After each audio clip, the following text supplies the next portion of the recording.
Phone tapping కేసులో శ్రవణ్ రావు విచారణకు సంబంధించి మరింత సమాచారం మా ప్రతినిధి శ్రీనివాస్ ప్రత్యక్ష ప్రసారం ద్వారా అందిస్తారు.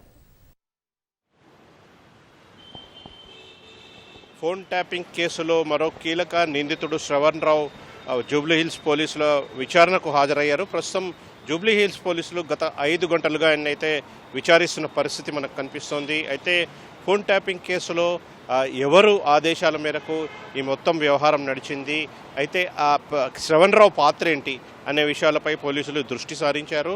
అయితే ఈ అంశాల మీదగానే ఆయనను లోతుగా అయితే పోలీసులు ప్రశ్నిస్తున్న పరిస్థితి కనిపిస్తోంది. అయితే మొత్తంగా ఏ విధంగా కొనసాగింది, ఫోన్ ట్యాపింగ్ ఏ విధంగా కొనసాగింది, అసలు వీరంతా ఏ విధంగా పరిచయం అయ్యారో, ఒకరికొకరు ఏ విధంగా అంటే ఎవరి ఆదేశాల మేరకు కీలకంగా ఈ ఫోన్ ట్యాపింగ్ కొనసాగింది, ఫోన్ ట్యాపింగ్ కోసం పరికరాలు ఎక్కడెక్కడ కొన్నారు అనే విషయాలపై అయితే ప్రస్తుతం శ్రవణ్ రావును జూబ్లీహిల్స్ పోలీసులు ప్రశ్నిస్తున్న పరిస్థితి కనిపిస్తోంది.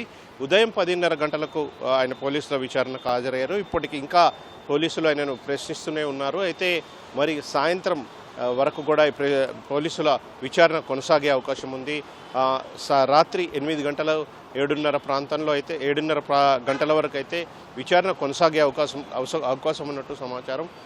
అయితే పరికరాలు, ఫోన్ ట్యాపింగ్ కోసం పరికరాలు ఎక్కడ కొన్నారు, ఏ దేశాల్లో ఈ పరికరాలు కొన్నారు, అయితే ఇందులో కీలకంగా ఎవరెవరు వ్యవహరించారు, పరికరాలు కొనుగోలులో కీలకంగా ఎవరెవరు వ్యవహరించారు, అసలు వీరంతా కూడా ఏం చర్చించుకున్నారు, ఏం జరిగింది, అయితే విదేశాలకు అంటే ఫోన్ ట్యాపింగ్ కేసు నమోదైన తర్వాత విదేశాలకు శ్రవణ్ రావు ఏ విధంగా పారిపోయారు, ఎక్కడెక్కడ ఏ ప్రాంతాల్లో ఆయన ఉన్నారు అనే విషయాలపై అయితే పోలీసులు ప్రస్తుతం శ్రవణ్ రావును ప్రశ్నిస్తున్నారు. అయితే సాయంత్రం వరకు కూడా ఈ విచారణ కొనసాగే అవకాశం ఉంది. ఇది ప్రస్తుతం అయితే జూబ్లీహిల్స్ పోలీస్ స్టేషన్ వద్ద తాజా పరిస్థితి.